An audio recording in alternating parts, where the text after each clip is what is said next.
if I am put in Slytherin? Albus Severus, James, Ronald, Dad. Godric, Victor, Cedric, Neville, Dad. Thomas, Lucius, Draco, Dad, hey, wait, what? Why the bad? Remus, Lupin, Peter, Why'd you name me after Ginny, the bad Hermione, guys? McGonagall, Dolores, And why the girl names? I don't understand. Alpha, Charlie, Percy, Potter. You were named after some of the most... Oh, hello, Hermione. Have you met my son? My clothes don't fit. His name is Albus Severus.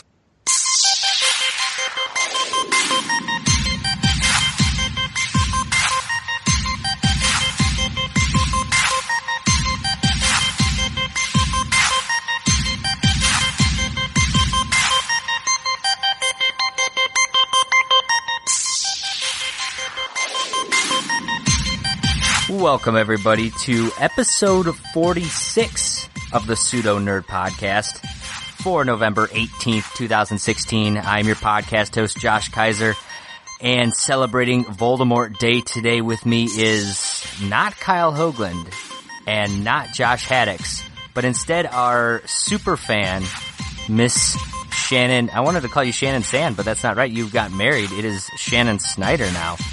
How are you? Hi. Hi. I thought I was going to forget to press record or unmute.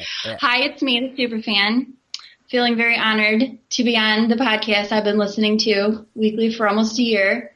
Thank you for having me. Well, thank you for joining me kind of last minute here. So, yeah. Quick little backstory. Obviously, Hoagie, we made the announcement last week. Hoagie is going to be out for the next 2 weeks. He's spending Thanksgiving little vacation with the wife down in Texas, I believe, laying on his bed of doilies. So he was going to be out, and unfortunately, Haddix and I were supposed to do a podcast, but I'm sad to report that he had to put his dog down last night. So thoughts and prayers with him and Lindsay as they kind of go through this tough time. I know it's never a fun thing to do. No, it's an awful feeling, and I'm praying for them, and I'm very, very sorry for their loss. Yes, absolutely. But I wanted to deliver something to the PMPers, and thankfully, Shannon, you were here, and it's a month we're talking about Harry Potter all month, which is probably the topic you have been most interested in all 40 plus episodes that we have done so far.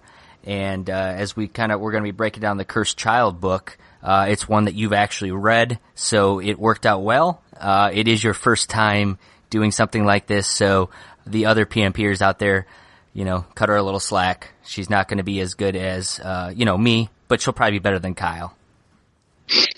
Maybe. I don't know about that. He's probably a little funnier than I am. Well, we'll see. Yeah, I'll bring the humor. You just have to bring the, whatever it is that Kyle and Haddix bring to this show. I don't know. Well, sometimes long monologues. Isn't that the truth? Just kidding. So, again, we are going to review The Cursed Child today. For those of you who have not read it yet, this is a spoiler warning. We're not going to get heavily involved in details of the book, but I'm sure many of the main plot points are going to come out. So if you don't want it spoiled for you, don't listen. If you don't care, or you want to kind of get a feel of what the book entails, keep on listening, or don't. That's what we do at this podcast. So a little background. The book actually began as a play, and I think J.K. Rowling, and Shannon, you may or may not, I don't know how much you followed her after the books were done, but I think she kind of came out and basically said she was done writing Harry Potter, anything with the Harry Potter series. And then she had that Pottermore website where I think it's like a blog or something like that, where she kind of posts stuff and writes little things, and it seemed like there was that love for, all these characters that she basically built this world around for years. And next thing you know, she decides that she's going to do this play. And that's where The Cursed Child came. It was originally going to be a play. Her, Jack Thorne, and John Tiffany worked together on a story, and Jack Thorne actually wrote the play itself. He's actually the playwright, kind of adapted from the story they came up with. And him and John Tiffany are both just playwrights. I kind of looked up their background, and they've done some things in British theater, but nothing I'm personally familiar with. Shannon, do you have any thoughts on when did you first hear about this, and were you excited? They eventually the play kind of went to a novel, and I don't know if you followed it before when it was just becoming a play, or if you'd heard about it once they were going to release the book.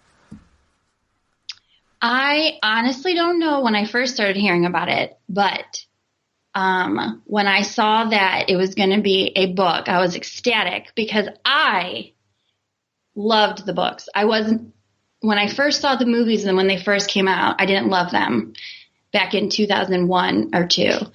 But when I read the books, probably like 6 years ago, I loved them. I loved the books 100% more than I love the movies. And so I was thrilled that there was going to be another book to add on to the stories for me and my entertainment. Now, the fact that it was a play, I honestly don't know if I realized that until I bought it and started reading it. And I don't know if, yeah. No, go ahead. No, that's interesting because, it was originally, it was going to be just a play and a play only.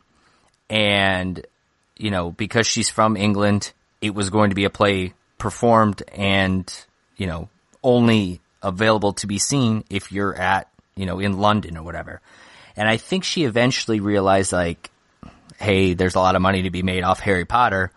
I'm going to just take that play and release it in novel format and basically change nothing. Because this book, like you said, it's like reading the play. There's not a lot of descriptions to it. There's not, it's dialogue. It's probably 90% dialogue. I think I finished the book in probably about 3 hours on 1 or 2 flights.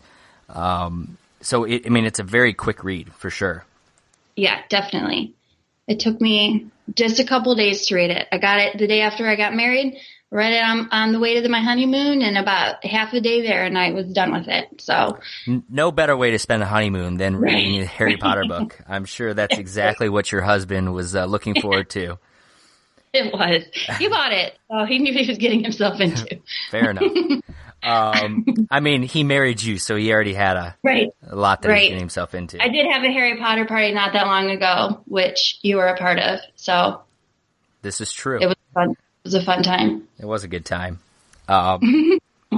So she, I personally, I don't know if, you said you really didn't realize it was a play. I think one of the reasons that she kind of did a play is, like you said, she wrote 7 books, and you're a diehard. There are a lot of diehard fans out there, and I think she was worried that you have a lot to live up to with this. So if she makes something like a play, it's like, okay, it's a little bit different than everything else, and if she kind of screws it up a little bit, or it's not well received, like, okay, it was just a play.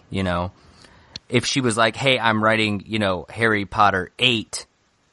That becomes a much bigger deal than, and while that's a lot to live up to. A lot to live up to. So it's a little bit of, it's easy to say, well, it was just a play. So people don't like it. I didn't write it all by myself either. She has 2 other guys also. Exactly. So there's a lot of scapegoats there that she can use.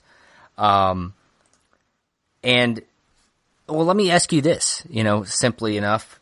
Did you want a sequel to this? You said you loved Harry Potter. You're a big fan. Did you want to see, Harry Potter 8? Did you want to see where it went from, where they left off at the end of Deathly Hallows? Or did you think it wrapped up nicely? I feel like it did wrap up nicely. And like you guys said at the last podcast, at the very end of it, when they fast forward 30 years, when they have kids, it kind of leaves them a lot of time where they can't do anything. They can't add any more sequels to it because, here we are this far in the future, and obviously everything's fine now. So with the time traveling and all that with this one, they were able to bypass that obstacle. But I don't know. I think I was happy with how it ended. it was good, but because I love it so much, I'm not going to turn away more. But, I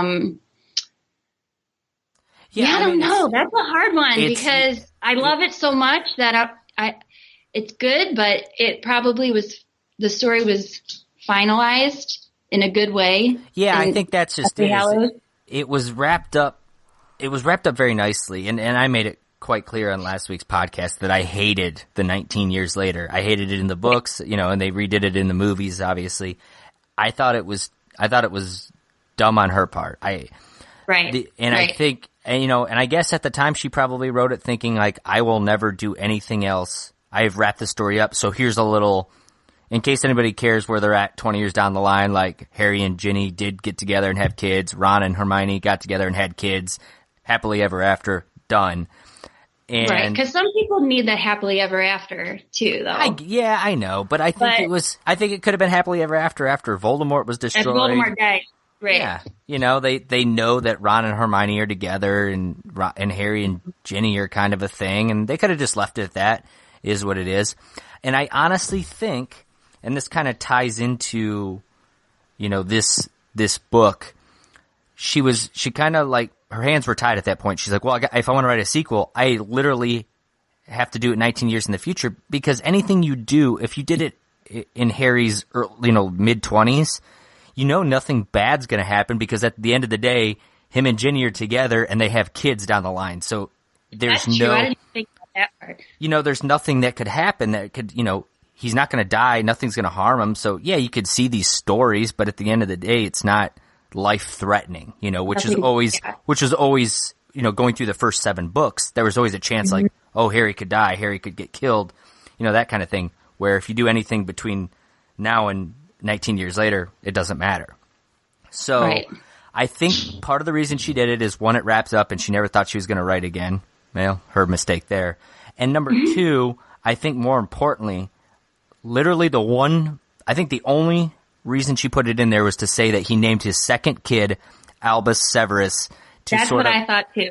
To honor, Albus Dumbledore, and more importantly, I think to honor Snape, because Snape was such a tragic character throughout the books, and I think this was her way of saying, like, Harry realized it, and this is his way of honoring him. And I honestly think that's the only reason she put it in there.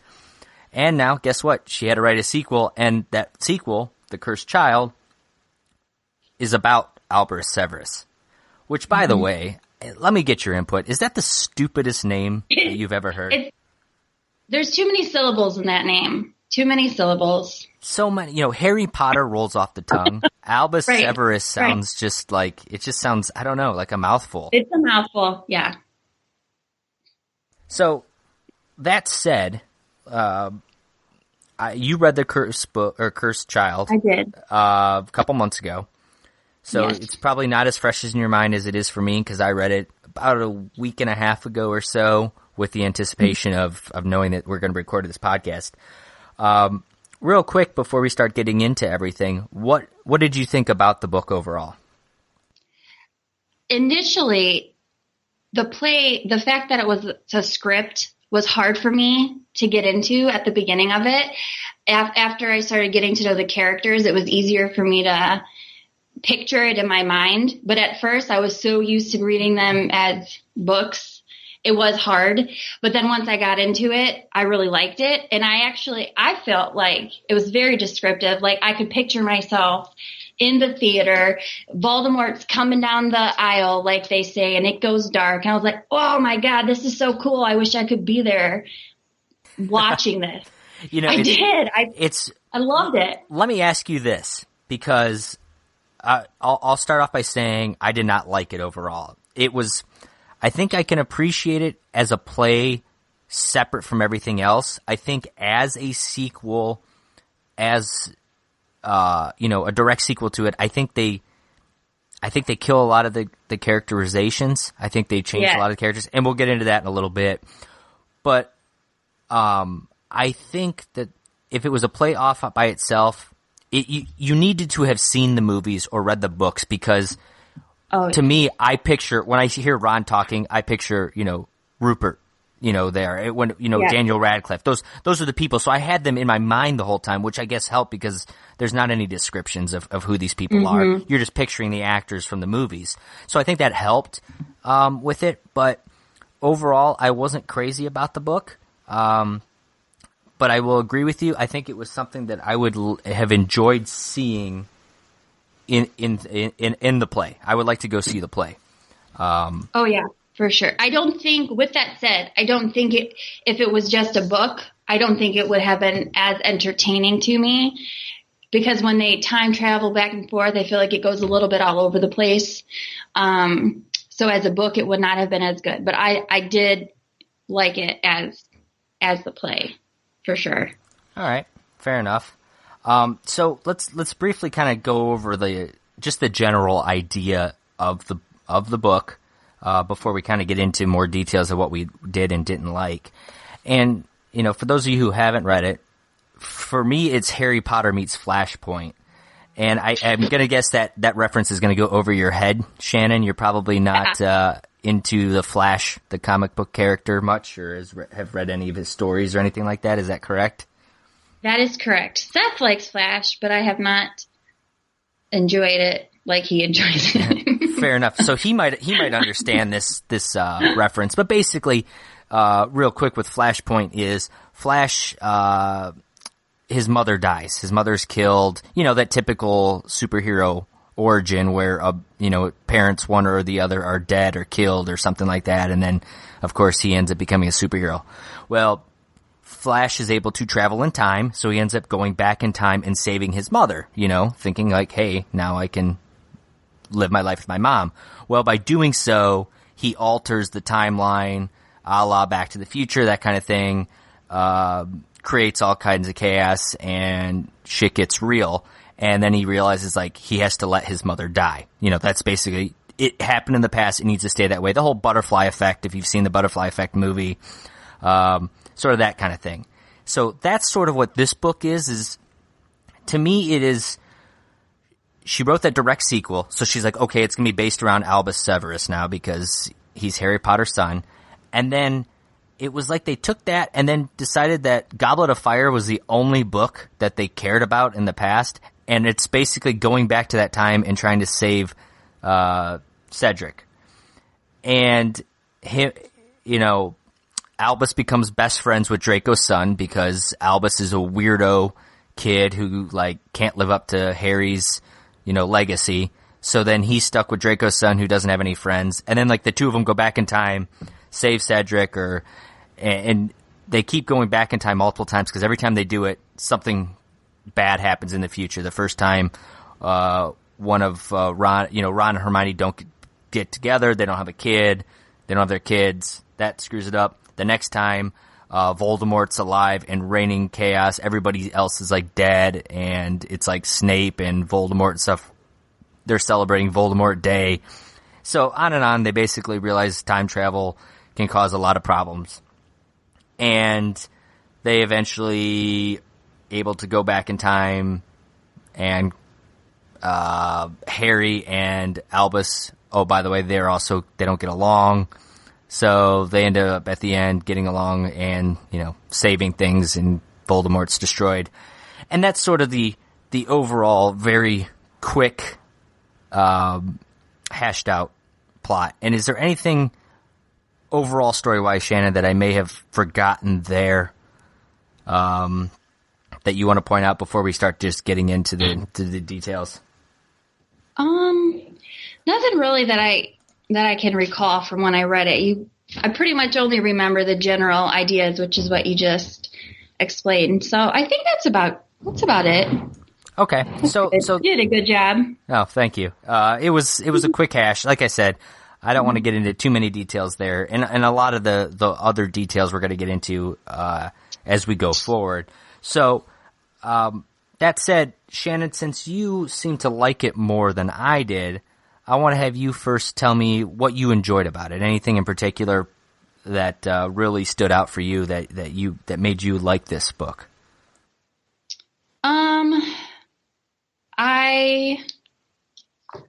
Sorry, I'm thinking.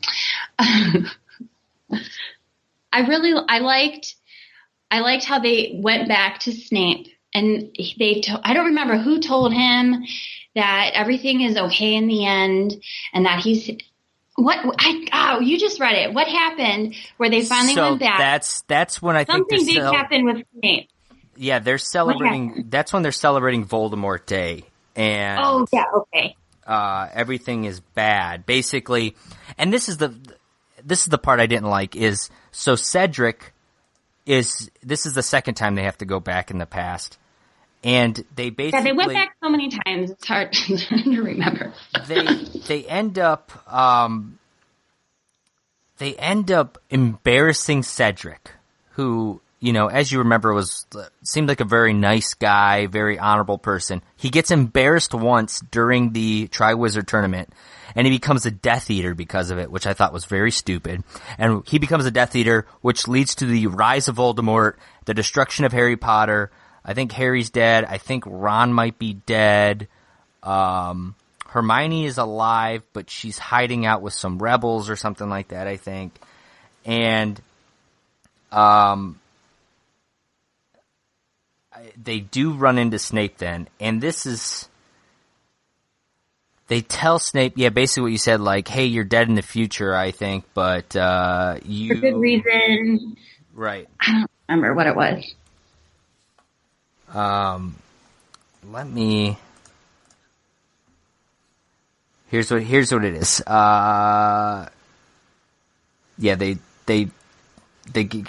They tell Professor Snape, who's alive and teaching. Snape takes him to the residence, secret headquarters, so he's still working with Dumbledore's army. Scorpius, who is Draco's son, tells him the truth, gets them to help him, even if it means Snape dies again. I think they tell Snape that Harry Potter names his son after him, and Snape tells Scorpius to tell Albus that he is proud that he is named after him before the Dementors kill him, which just seemed... Okay, I felt like it was touching. I don't know. Just how gruesome he died, and how, it goes back to how much he loved Harry and Lily, and something about that touched my heart. I felt like that was a sweet moment. So I like that part. I did because I actually in the past, I didn't love the Goblet of Fire, but I liked how this book took me back to it, and kept referring to different scenes in that from different perspectives. I thought that was pretty cool to imagine. So I even went back and rented the audio from the library to listen to it again. So I'm like, oh, that was what they were just talking about in The Cursed Child. So I don't know. I thought that was kind of cool to see it from a different perspective, them going back in time, back and forth.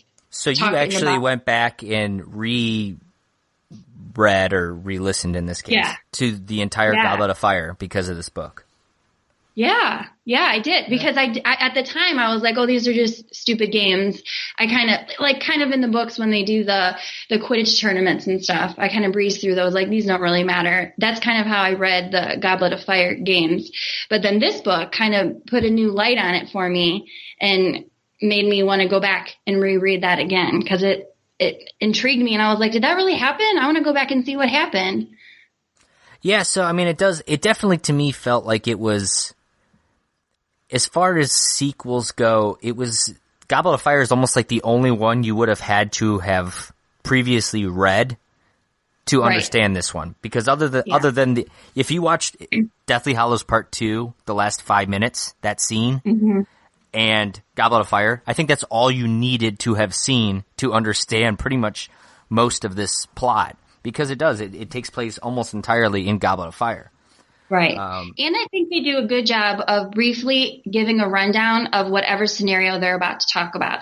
So if you don't know anything about a Horcrux or whatever, in the play, The Cursed Child, I feel like they did a good job of kind of refreshing your memory if you forgot about it, or if you have no idea what they're talking about, giving you, a rundown of whatever is going on to help maybe somebody who doesn't know what it's about understand it a little bit better.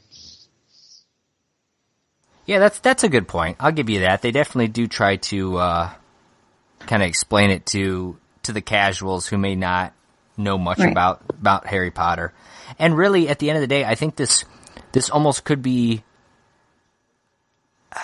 within a certain amount. You could almost go into it without much Harry Potter knowledge and still be able to. And actually, you may even enjoy it more by going to it without any knowledge. And I say that because for me, there's a lot I didn't like about it, and I would start out by saying time travel is always such a touchy story tactic, I guess, for lack of a better word. And it's bad in this one because, to me, she basically went against what they said time travel was previously. In Prisoner of Azkaban, they have whatever they call the time traveling device, the thing that Hermione uses to basically be in 2 classes at once. And they're able to go back in time, but everything they do back in time has already happened. That's why Harry knew that he could conjure up that Patronus, because he said he had already known he had done it.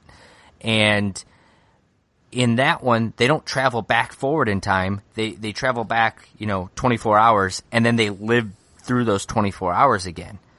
Where in this one, she basically said anything you do that in the past affects the future. Well, if that were the case, Prisoner of Azkaban would have been a completely different thing, because they go back in time and time travel, and they should have screwed all kinds of stuff up. On top of that, they never traveled forward in time in Prisoner of Azkaban, where here they travel back in time, they're only there for 5 minutes, and then they travel back forward in time. So it sort of takes liberties and changes what was established in the lore previously for this, if that makes sense to you. Yeah, it does, for sure. I also think, to that point, why didn't they just go back in time and kill Voldemort if it was that easy to go back? Exactly.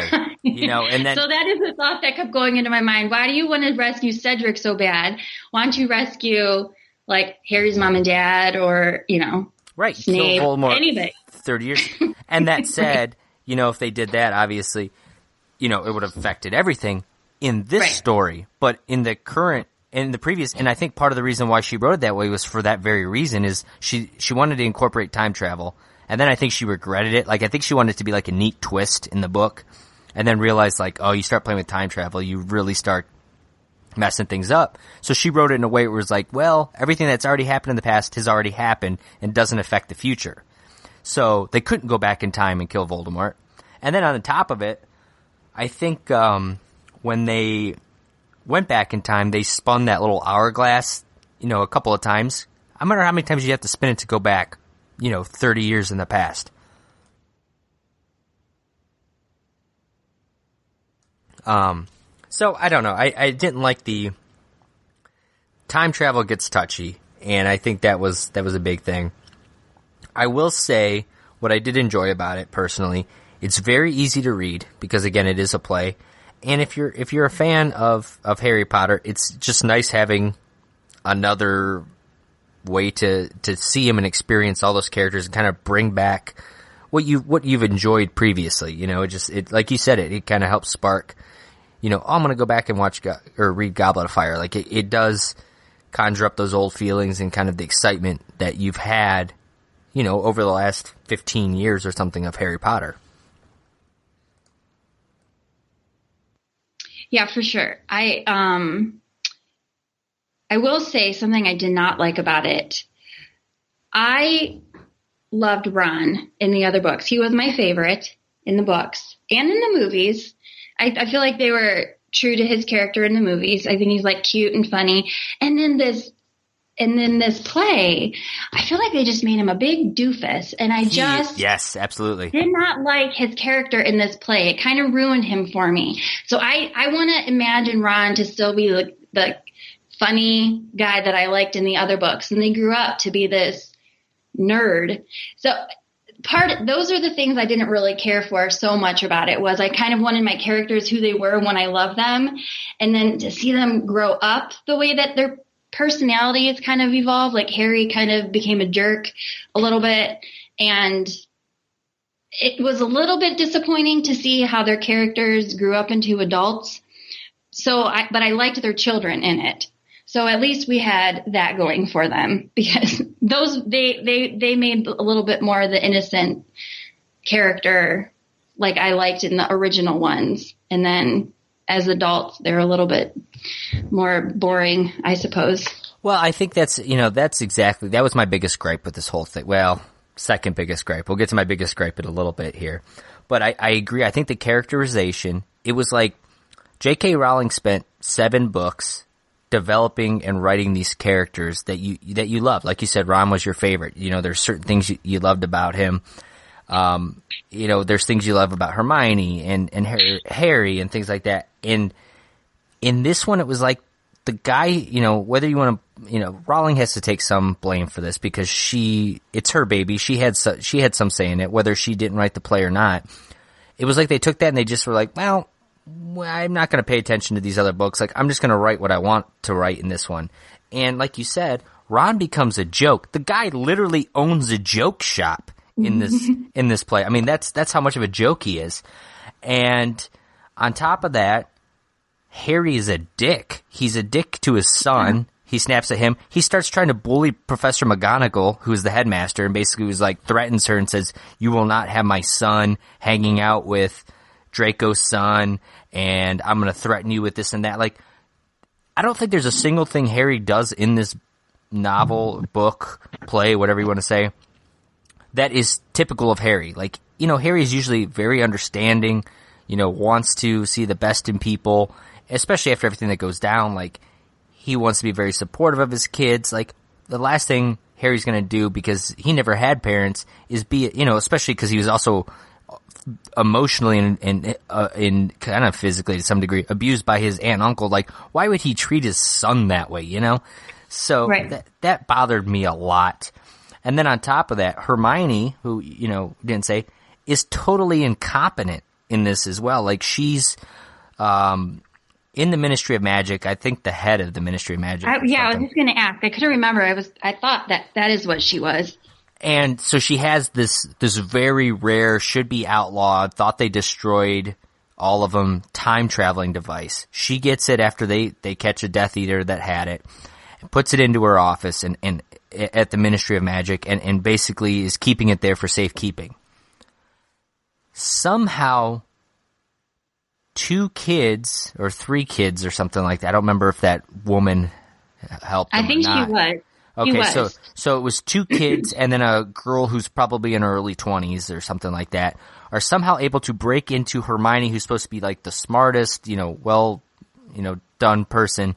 They break in there and are able to steal this thing from her office. Now, she has, I mean, come on, she's not that dumb. She's going to have that thing locked up with some of the best spells, toughest, security, that kind of thing.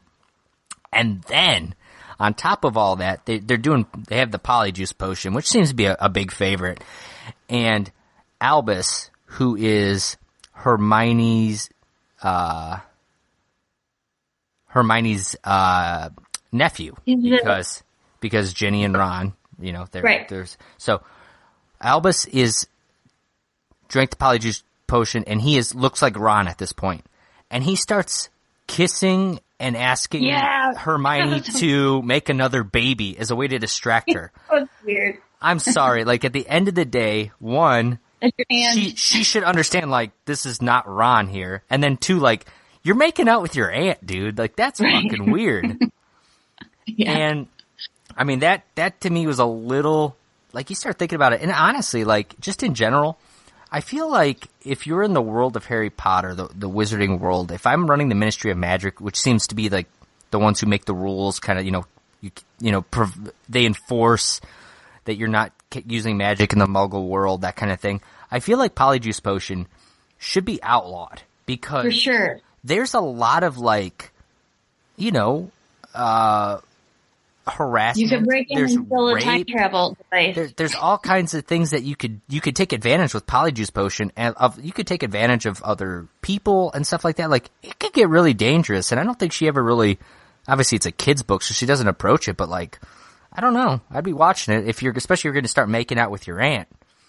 Right. It was kind of disturbing if you sit down and think about it, and that was very weird to me. Was that moment? Although from a play's perspective, like if you're picturing it in a play, you could see like the audience being like, oh, like being a comic relief moment. So, and it probably would be because that's probably how they'd play it. They'd make Ron, whoever the actor is that's playing Ron, would obviously be playing that scene, but he'd be acting as though he's a kid playing that scene. So he's probably like kissing her weirdly and making that like, oh, let's go home and make a baby. Like he's like trying to, say something that, Ron would say and stuff like that. But if you really think about it, that's fucked up. It's very weird. Right. So, it's also not really aligned with typical Harry Potter plots and things. So I guess you have to look at this with an open mind if you're a Harry Potter fan, for sure. I mean, absolutely. You have to understand go one way or the other. And I think that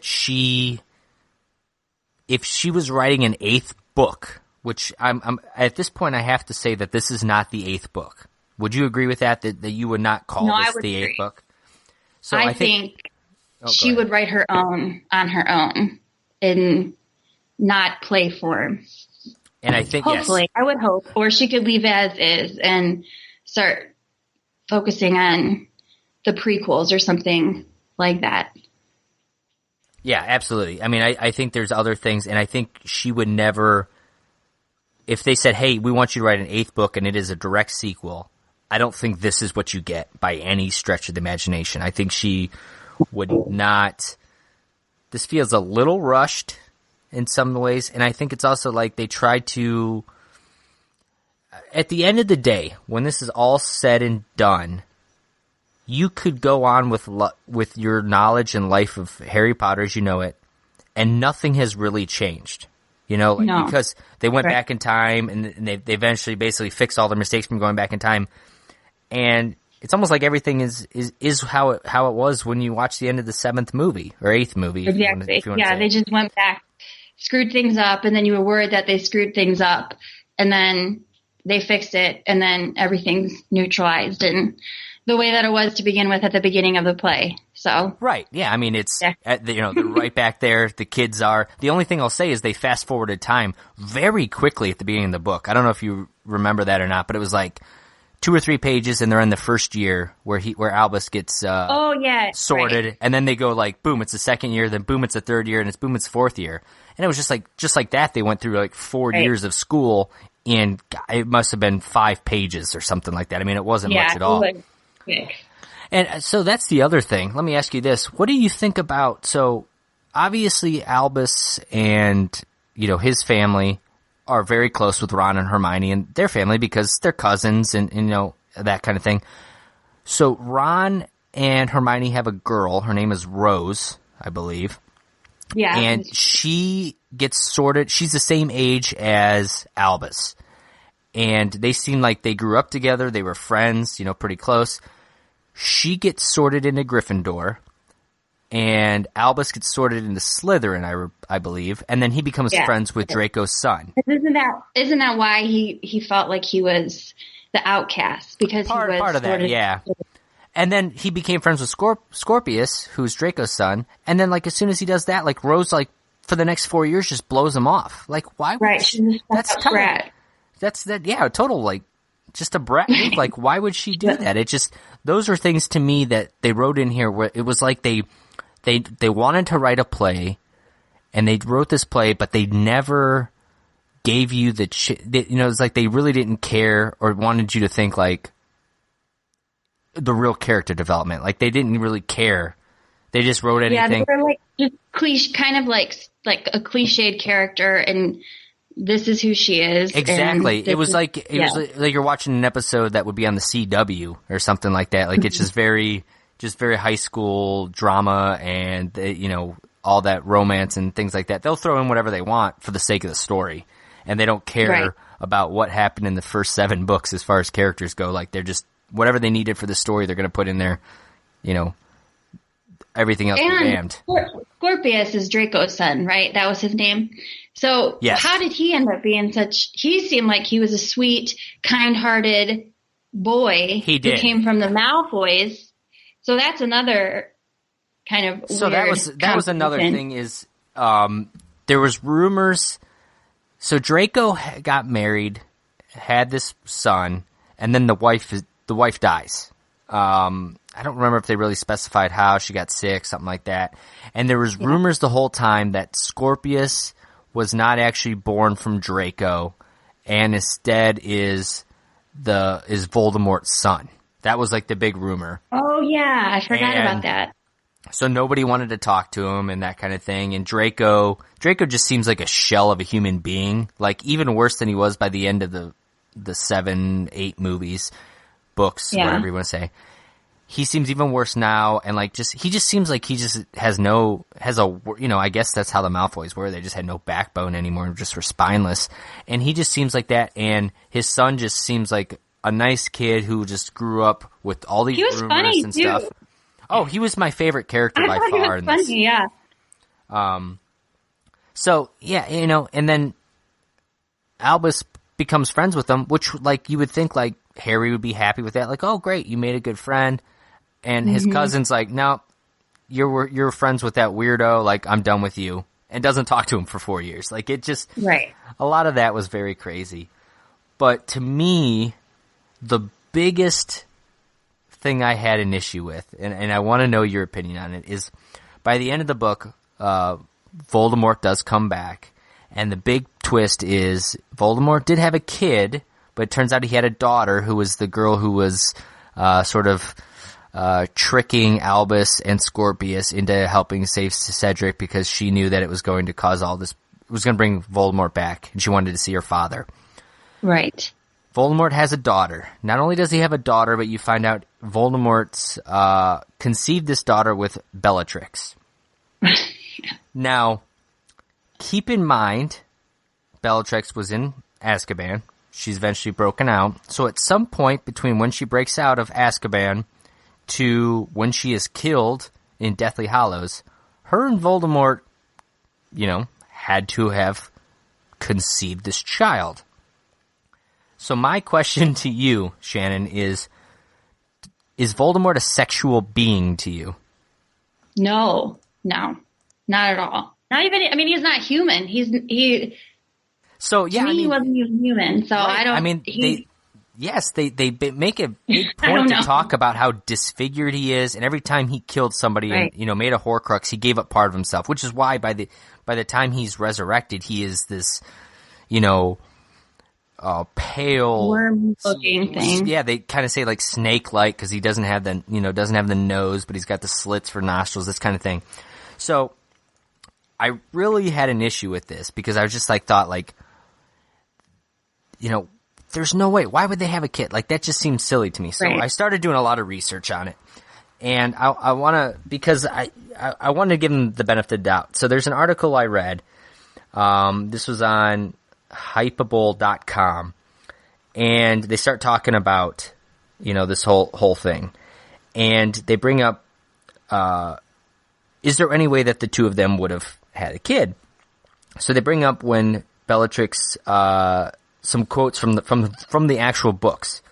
And one says, my lord, it was Bellatrix's voice as she spoke as if to a lover. So then, As if to a lover. as if to a lover. So then there was an interview done with J.K. Rowling, and it said, somebody asked her, did Bellatrix ever love her husband, or did she have love only for Voldemort? J.K. Rowling responds, she took a pure-blood husband because that was what was expected of her, but her true love was always to Voldemort. They go on to say that Helena Bonham Carter, who played Bellatrix, played up the sexual attraction in the movies, but the filmmakers told her to tone it down. They actually, the producer called me and said, you know, give me some background on Bellatrix so we can tell Helena about it. And I said, well, of course it's sexual attraction. She's madly in love with the man and obsessed by him. Apparently they asked her to tone it down because she was being a bit too sexy. So I think there's a lot of that. He is the Dark Lord and she loves that Dark Lord. Sort of that like Charles Manson sort of, groupie kind of thing. Like she's a Voldemort groupie. So she's totally into him. But Voldemort to me doesn't seem like he cared about anything other than power, and himself. He doesn't seem like that. Now, they said, so when do they hook up? And they said, here's one part.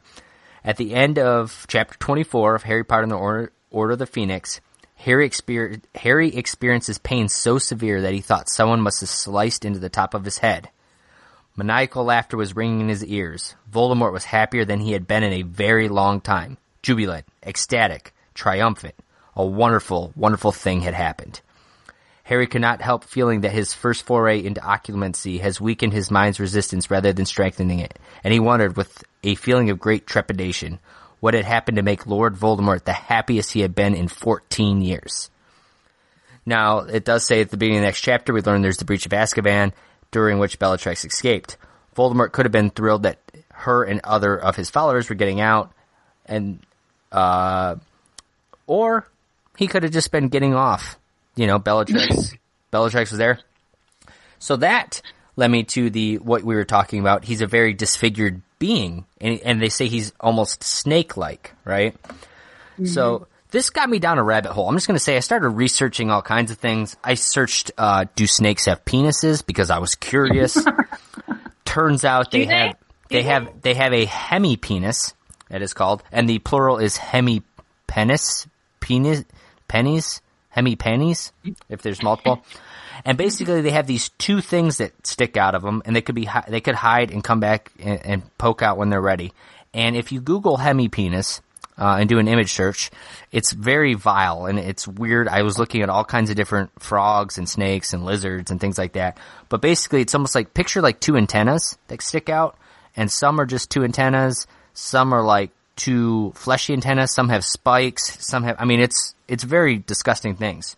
Now that said, Voldemort might have two penises and very well could have got Bellatrix pregnant, but I don't think that would be something Would that be a human? Would it be a human baby that she has then? Well, apparently so, because, as far as this book goes, she had a daughter, Right. And now that said, they said in the play, Delphi does have a pair of wings that are concealed till the end of the story, and she flies into the air above the others, which is probably an effect they wanted to use in a play because they like having people flying around. Yeah. But, how does she inherit wings when Voldemort doesn't have that? And he's more snake-like than anything, and, Bellatrix isn't, where she got the wings from, I don't know. Right. So it could be a spell. Maybe it's a spell. I don't know. Yeah. That's... To me, I guess there's some hinting that could have happened, but it's a very weird situation to me. I don't know. I think they probably were reaching, and it obviously is very far-fetched for Voldemort and Bellatrix to have had a baby. Because I feel like if that truly was what J.K. Rowling wanted, it would have come up in one of the other books prior to that. So I feel like this was the people writing the play trying to give it more juice than they really had to deal with. And it was very just weird. And then it made me just kind of cringe at the thought. Like, I'm like, to me, this whole novel, or I don't want to call it a novel, this whole play felt like fan fiction. Like, if you went online and read, like, some diehard fans who, like, wrote a story like, oh, this is how Harry Potter continues. Like, between time traveling, Voldemort having a kid, and the mother being Bellatrix, to, everything that kind of happened in it. Like, they bring Snape back, they bring this person back. Like, to me, it felt like something like a fan wrote that somehow got turned into a play. Yeah, a bunch of different short stories or something that they somehow weaved together by time travel and a Voldemort child. Yeah, I can see that. So you're kind of talking out of liking it as much as I thought. And I don't want to ruin it for you by any means. And I don't. You're not. It's not ruined, but it's making sense now. So that's just where I'm coming from, and I know I talked to Haddix briefly about it as we were kind of preparing for it, and he much liked it. So there could have been a lot of points he could have brought up that may have helped me see that other side of it. But like I said, it was. at the end of the day, it would definitely be a fun movie. I would love to go see this play. If I'm in England, I'm going to do whatever I can to go see it. Because I think it'd be cool to see how they do a lot of those effects on stage. Because you don't have the big budget. You're not going to, be able to do all of the stuff that you could do in the movies. Instead, you're limited to a play atmosphere. And I think it'd be cool to kind of see all that stuff, how they create the magic. I think that's probably why I liked it so much, is in my mind I did picture it that way. And if you caught me right after I read it, I probably would be full of a list of why I loved it. Oh, I'm sure. Because after I read it, I remember thinking, oh my God, I love it. And I don't know if it was more the nostalgia of remembering the other books and bringing it all back and feeling all warm inside from another Harry Potter book like I always did. But I don't know. Let me read it again, and I'll tweet you about it. There you go. I appreciate that. We'll look forward to that, and we can have other discussions through Twitter about the Cursed Child. So let me ask you this: is we're kind of getting towards the end of the podcast here, and I want to ask you. We both agree we want to see it as a play. Would you be interested to see this adapted as a movie? No, I don't think so. Because like I said earlier, I have all of the Harry Potter movies, and mostly probably just because if I'm in the mood for Harry Potter, it's much faster to watch a movie than it is to read the books. But I don't think I would like this as a movie. I think it sounds very good as a play, but as a movie, I don't know. I don't think so. I agree with you. I think it'd be neat because it fits the play. I mean, obviously it was written for the play, so that makes sense. Right. But I think if you put it into a movie format, you accept at that point that it is canon, that it is part of the Harry Potter lore. I mean, technically it is, but if it's a play, it's done, not everybody's seeing it. You release it in theaters, and then it's like saying that, hey, this is a sequel to Harry Potter. Like, this is where the story goes from here. And I think people would sit there and realize, like, when they see Harry being a dick to his son and stuff, they're like, this isn't Harry. Like, this is not who we saw. This, then they see Hermione's, being stupid, or Ron's being a joke, but not the right funny kind. Yeah. And that kind of thing. Like, this is like, it would almost ruin it for you and sort of. Yeah, it would. It may even ruin the series a little bit at that point. So I think it's better suited to be the play. It can be this one-off book, and people can kind of read it, enjoy it, don't enjoy it, whatever, but they can almost take it that it's not, it's almost like it's a side thing and it really doesn't count. You can almost take it that way. Yeah. So kind of last thoughts here, Shannon. Anything that you want to talk about that we didn't talk about with the book? And then if not, would you recommend it to the PNPers out there? I feel like we talked about everything that really was needed to be talked about the book, but I would recommend it. I think give it a chance. It's probably not for everybody because, like I said, you really do have to have an open mind with it. It goes all over the place. You really have to be willing to accept it, I think, to enjoy it. But it is nice to have a little bit of moment back in the Harry Potter world with a fresh story, even though in the end, nothing really happens in it. Yeah, I mean, that's really I think it comes full circle and everything is just back to where you started. But it's an entertaining read while you're reading it. I think I'll say that, like, it's a book that if you are a Harry Potter fan and you enjoy the series and you want something else to fill that void that left when Deathly Hallows Part 2 ended, I think it's worth seeing. Now, that said, don't expect anything from it. Don't expect to come out of it saying, oh my God, that was the best book I've read, because I don't think it's going to be that way. If you're not crazy about Harry Potter, I wouldn't recommend it, because I don't think you'll enjoy it. It would mean nothing. Yeah. Because you're like, oh, who's this person? I don't care about Cedric Diggory. Why do I care about him? Right. You don't. Yeah, exactly. And so it's, I barely cared about Cedric Diggory when I watched Goblet of Fire, let alone, now. And I think that's why the other reason I thought it was fan fiction is I feel like somebody really liked Cedric Diggory and was like, I'm going to bring him back and say how important. To me, Cedric Diggory was not so important that him being humiliated turns into a Death Eater and totally changes the entire outcome of the battle at Hogwarts. Like that was a big problem for me. And then one other thing is I didn't realize that Ron and Hermione's entire relationship was built on Ron being jealous that she was with Crumb at the ball, and they would never have gotten together without that. Like that to me that seems silly.